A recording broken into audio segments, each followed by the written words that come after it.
ग्रंथ है और इसमें ऋषि, पितृ, देव, असुर और गंधर्व रूप में जो ब्रह्म का विस्तार है उस विस्तार को समझाने का प्रयास किया गया है, वो भी प्रामाणिक तथ्यों के आधार पर। यहाँ पर आत्मा को क्योंकि पहली समीक्षा ब्रह्म समीक्षा की गई है, इस ब्रह्म समीक्षा में आत्मा के त्रैविध्य का निरूपण किया, क्योंकि आत्मा अर्क और असितम ये तीन भेद करने के पश्चात उन्होंने पहले आत्मा को तीन भागों में विभक्त किया। पहला विश्व, दूसरा विश्वात्मा और तीसरा विश्वातीत।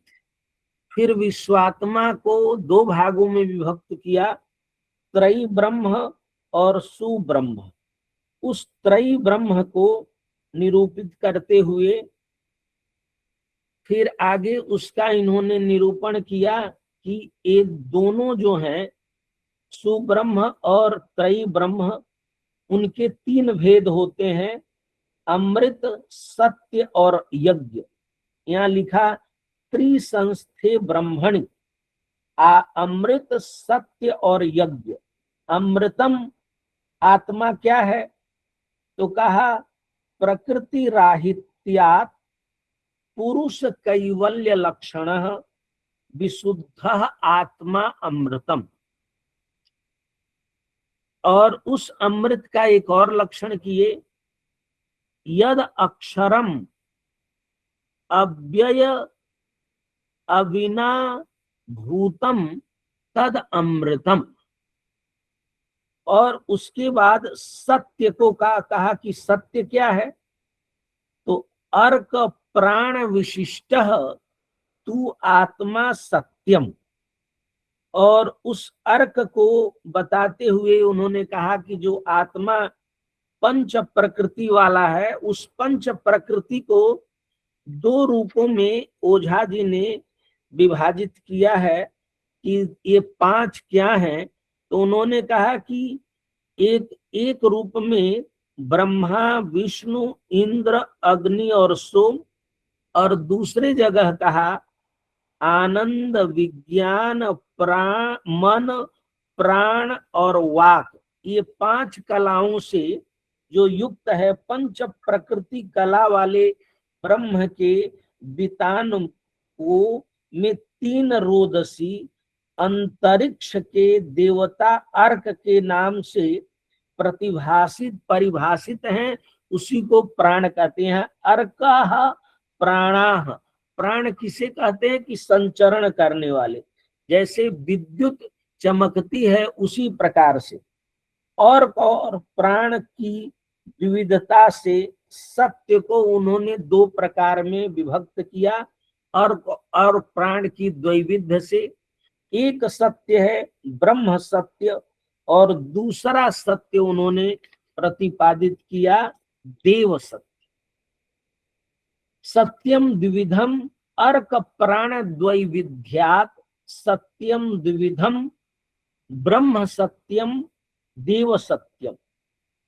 और इस प्रकार से उन्होंने इनका निरूपण करने के पश्चात अमृत की व्याख्या करते कि अमृत क्या है। वाग वै एतद अमृतम नाम अक्षरम ब्रह्म। यहाँ से उन्होंने अमृतम सत्यम यज्ञ इति त्रिसंस्थे ब्रह्मणि आत्म शब्द।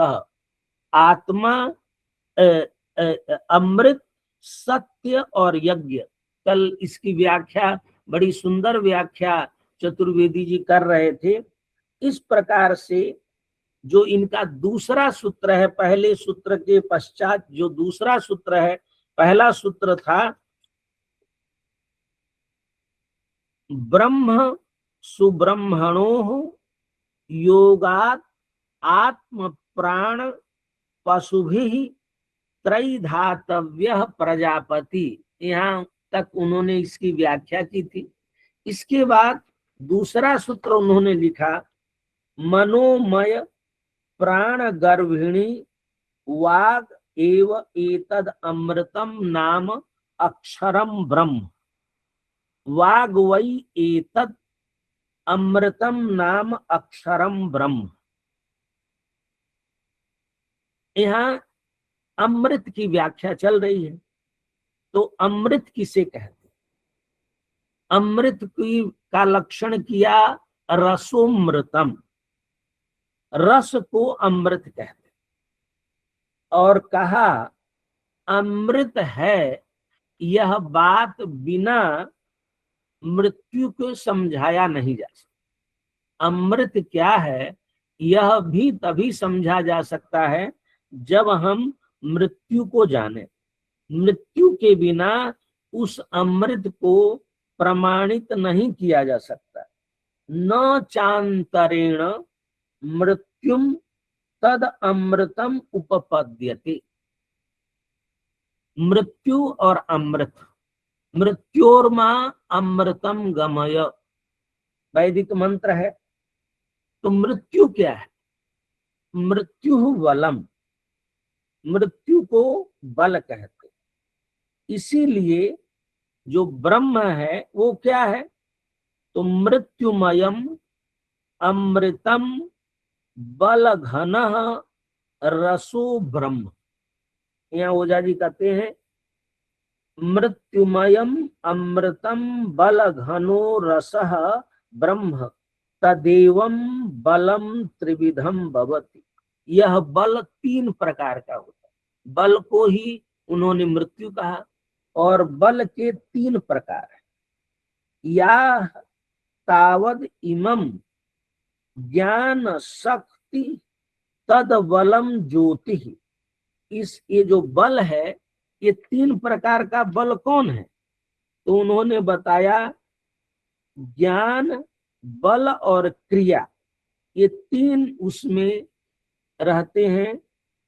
और उसको अभिव्यक्त करते हुए उन्होंने कहा ज्ञान शक्ति तद बलम ज्योति स प्रकाश न सा क्रिया न आवरणम या तिमम क्रिया शक्ति तद बलम कंपनम। इसको एक एक बल के एक एक स्वरूप का निरूपण करते हुए कहते हैं कि वह बल है, और बल को ज्योति कहते हैं। परास्य शक्ति विविधैव श्रूयते स्वाभाविकी ज्ञान बल क्रिया। ज्योति को ही प्रकाश कहा जाता है, और ज्ञानमय ज्योति क्रिया रूप नहीं होती है, न वह आवरण रूप होता है। ज्ञान किसी का आवरण नहीं करता है। ज्योति क्रिया रूप नहीं होती है और न ही वह आवरण होती है। इस प्रकार से इन्होंने ज्ञान, बल और क्रिया का निरूपण करने के पश्चात वो कहते हैं न आनंद विज्ञान घन मनोमय प्राण गर्भिता वाक ब्रह्म। क्योंकि अक्षरम वाक, यहाँ वाक शब्द से उन्होंने वाग वही एतद अमृतम नाम अक्षरम ब्रह्म, वाग की व्याख्या कर रहे हैं। तो वाग क्या है? वाग को बताते हुए उन्होंने कहा कि वाग अक्षरम, ऋग्वेद का मंत्र उद्धृत करते हैं, वाग अक्षरम प्रथमजारितस्य वेदानां माता अमृतस्य नाभि सानो जुषाणोपयज्ञमागा यज्ञमागा दवंतो देवी सुहवा में अस्तु। तैत्तिरीय ब्राह्मण का ये अंश है। तस्या समुद्रा अधिविक्षरन्ति तेन जीवन्ति प्रदिशश्चतस्रः ततः क्षरत्यक्षरम तद विश्वमुपजीवति। ये ऋग्वेद का मंत्र है। इस प्रकार से वाग के स्वरूप का निरूपण करते हैं और कहते हैं वाग अक्षरम प्रथमजा। इस मंत्र का के द्वारा वाक से सृष्टि का निरूपण करते और वही वाग अक्षर है, उसी को ब्रह्म कहते हैं। इसीलिए इसी से सर्वविध सृष्टि होती। अक्षरादेव त्रयी विद्या पूर्विका सर्वविधा सृष्टि। उस वाक से, जो वाक को उन्होंने ब्रह्म भी कहा है, ये तो वैदिक मंत्र ही है, यहाँ से उद्धृत करते हुए उन्होंने कहा कि इसी से सृष्टि होती है। ये जो पंचकल ब्रह्म है और उससे सृष्टि के निरूपण को उन्होंने व्याख्यायित करते हुए लिखा है, एतद एव अक्षरम यथा कामयते तथा भवति। यह अक्षर जो वाक रूप अक्षर है, यथा कामयते तथा भवति का तात्पर्य यह है कि सृष्टि जैसे वह चाहते हैं वैसे ही सृष्टि होती है। यथा एतद अक्षरम यथा यथा कामयते तथा तथा भवति। इस सृष्टि के बारे में उन्होंने ये कहा कि यथा यथा कामयते तथा तथा भवति। ये कैसे ये विचार अभिव्यक्त होता है, तो उन्होंने कहा, एक मंत्र यहाँ पर उद्धृत किया है मुंडकोपनिषद का, नित्यम विभुम सर्वगतम सुसूक्ष्मम तदव्ययम यद भव यद भूत योनिम प्रवदन्ति धीरा। इसके द्वारा उन्होंने अक्षर पुरुष का भी निर्वचन किया है कि अक्षर पुरुष क्या होता है। अक्षरम और ब्रह्म एक एक शब्द का इन्होंने निरूपण किया, तो कहा अक्षर क्या है। तस्य एतद विपरिणामिनः प्रथमजम रूपम ब्रह्म त्रयी विद्या। तस्य एतद विपरिणामिनः, अक्षर विपरिणामी, उसका परिणाम नहीं होता है, लेकिन उस अक्षर से, अक्षरादेव त्रयी विद्या पूर्विका सर्वविधा सृष्टि। तो तस्य एतद विपरिणामिनः प्रथमजम रूपम ब्रह्म त्रयी विद्या। ये त्रयी विद्या, ये ब्राह्मण ग्रंथ में आता है, ऐसा त्रयी विद्या तपत। ये ब्राह्मण वाक्य है, शतपथ ब्राह्मण में आया है, ऐसा त्रयी विद्या तपत। तो ऐसा त्रयी विद्या क्या है। त्रयी विद्या को उन्होंने कहा अक्षर का जो प्रथमजा परिणाम है, वह परिणाम त्रयी विद्या के रूप में। अक्षर का पहला परिणाममय रूप ब्रह्म त्रयी विद्या। और त्रयी विद्या किसे कहते हैं। ऋक सामे यजुश्चेत। त्रयी विद्या का मतलब है ऋक, यजु और साम। यहाँ अर्थ वैज्ञानिक दृष्टि से अर्थ अभिव्यक्त किया गया है जो ब्राह्मण ग्रंथों में है, क्योंकि ऋक का लक्षण और साम का लक्षण और यजु का लक्षण अन्य भी शास्त्रों में निरूपित है। जैसे हम ऋक उसे कहते हैं जिसका निरूपण किया गया है कि नियताक्षरावसाना ऋक, जिसके अक्षर नियत होते हैं उसको ऋक कहते। और अनियताक्षरावसानम यजु, और गीतिषु सामाख्या। तो गद्य, पद्य और गीति, ये तीन इसके अर्थ किए जाते हैं कि गद्य को यजु कहते हैं, पद्य को ऋक कहते हैं और गीति को साम कहते हैं। लेकिन यहाँ पर वैज्ञानिक अर्थ ब्राह्मण ग्रंथों के आधार पर निरूपित है। वहां कहते हैं कि ऋक जो है अग्नि, अनावरणे ही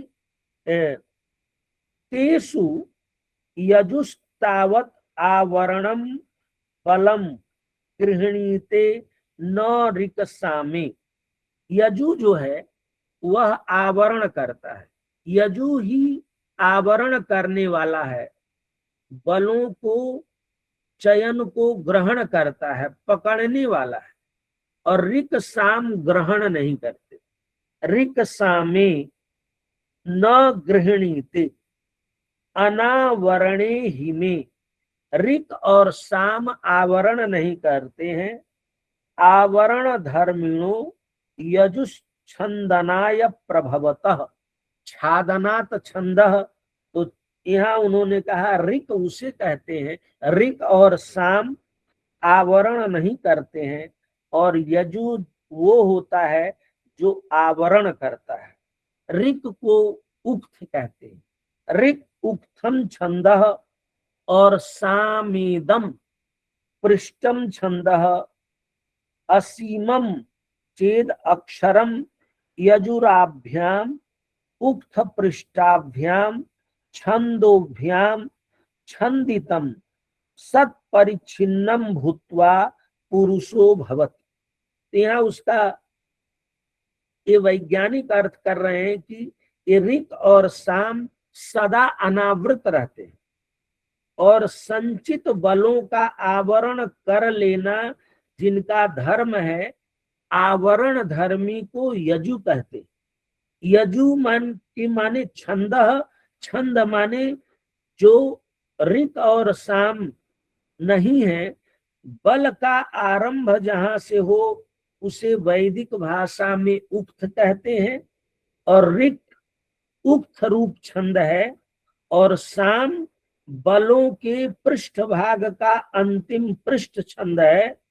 अक्षर परिणाम यजु अपने आप में सीमा रहित असीम होता है, किंतु उक्त और पृष्ठ छंदों से छंदित माने परिच्छिन्न सीमित होता है। ऐसा पुरुष बन जाता है। सीमा बनाने वाली रेखा को पूर्ण रूपेण कल्पित किया जाता है।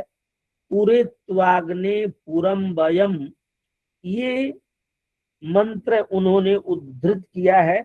और इसकी व्याख्या में शतपथ ब्राह्मण ओझा जी उद्धृत करते हैं, धर्मम करोति परिवीति भी। इनके आधार पर ऋक, साम और यजु का उन्होंने वैज्ञानिक निरूपण किया है। और ये वैज्ञानिक निरूपण क्या है कि जो अक्षर रूप ब्रह्म से पहला उत्पन्न हुआ प्रथमजम रूपम ब्रह्म, उसको कहते त्रयी विद्या। और त्रयी विद्या में ऋक, साम और यजु का उन्होंने निरूपण किया। सोयम यजु पुरुषो यच्च जुश्चेति भावद्वैतात्म्यम द्रष्टव्यम। ये जो यजु है, यजु को पुरुष कहते हैं, और इस यजु में दो शब्द हैं, यत और जु। दो भावों को एक रूप बना देता है, उसको यजु कहते हैं। इस दृष्टि से यत जो है ये गति का वाचक है। इस प्रकार की वैज्ञानिक व्याख्या अन्य आचार्यों ने भी, हमने ये अर्थ वैदिक साहित्य और संस्कृति में बलदेव उपाध्याय जी ने भी यजु को गति के रूप में परिभाषित किया है। वहां पर यजु, यत और जु, तो यत गति स्वभावी वायु है, और दूसरा जो है वो स्थिति है, उसको जु स्वभावी आकाश है। ये वायु और आकाश एक दूसरे से पृथक कभी नहीं होते। यजु माने आकाश और वायु, और ये दोनों एक दूसरे से पृथक नहीं होते। इस अपृथक भाव को ही अविनाभाव शब्द से भी यहाँ कहा गया है, और शास्त्रीय परिभाषा में इसका व्यवहार होता है अविनाभाव भूत वायु आकाश ही यजु पद से कहे जाने वाला ब्रह्म स्वरूप है। इसको शतपथ ब्राह्मण के आधार पर ओझा जी ने निरूपित किया है। तद तदेतद यजुः वायुश्चान्तरिक्षं च यच्च जुश्च तस्माद् यजुः एष एव तत् एष येति। ये शतपथ ब्राह्मण के आधार पर यजु शब्द की उन्होंने व्याख्या यत माने वायु जो गतिशील है, जु माने जो रहता है स्थिति है, वो आकाश है। इस प्रकार से यह वैज्ञानिक अर्थ ओझा जी ने यजु ऋक और साम का यहाँ पर प्रतिपादित किया है। ये तो प्राणाकाशौ। सर आदरणीय मिश्र जी आ गए। अच्छा, श्याम जी। ये तो प्राणाकाशौ, इसी को प्राण और आकाश कहते हैं। प्राण माने वायु होता है। नित्यम अपृथक भावेन श्रूयेते, और वायु और आकाश सदैव अपृथक रहते हैं। प्राणो ब्रह्म कम ब्रह्म खम ब्रह्मेति। कम और खम, यहाँ कम यद भाव कम तदेव भाव खम, यदेव खम तदेव कम इति। प्राणम यास्मै तदाकाशम चोचुः। यहाँ प्राण माने वायु, क माने प्राण, प्राण माने वायु, ख माने आकाश। और प्राण और आकाश दोनों का अविनाभाव संबंध है। यह बात छांदोग्योपनिषद से कहा है। और यच्च जुश्च तस्माद् यजुः, ये बात शतपथ ब्राह्मण से कहा है। और ऐसा त्रैविद्या तपति आदि का निरूपण शतपथ ब्राह्मण में किया गया है। इस प्रकार से ओझा जी ने यहाँ इसकी वैज्ञानिक व्याख्या की है।